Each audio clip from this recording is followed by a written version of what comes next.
Dans ce trade, je vais vous expliquer pour quelle raison je rentre en position sur le prix 5951,50.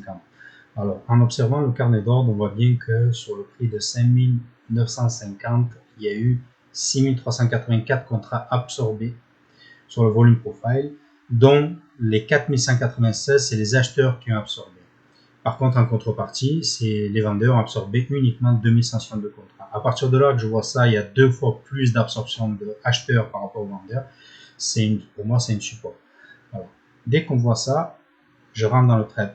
J'ai un peu anticipé, je suis rentré 4 ticks au-dessus, parce que comme on voit tous la même chose, ben forcément il y en a qui vont anticiper, c'est pour ne pas rater le trade. Très belle opportunité. Et cette zone-là me sert de support. Alors là, on va voir que le prix il est parti. Je vais laisser respirer le prix.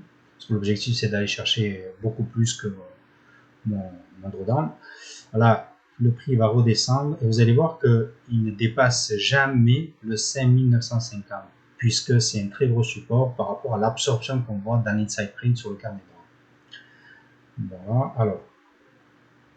Vous avez vu que mon stop il est à 5 ticks en dessous, pas plus, c'est pas la peine puisque c'est un gros support. Là le prix il est reparti.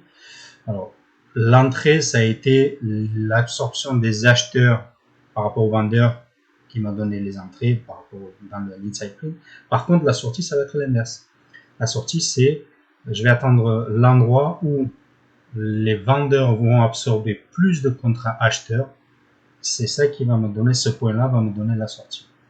Alors on arrive sur une zone où il y a le pop, où il y a le VPOP, pardon, et qu'est-ce qu'on voit? On voit qu'il y a plus d'absorption vendeur que d'acheteurs.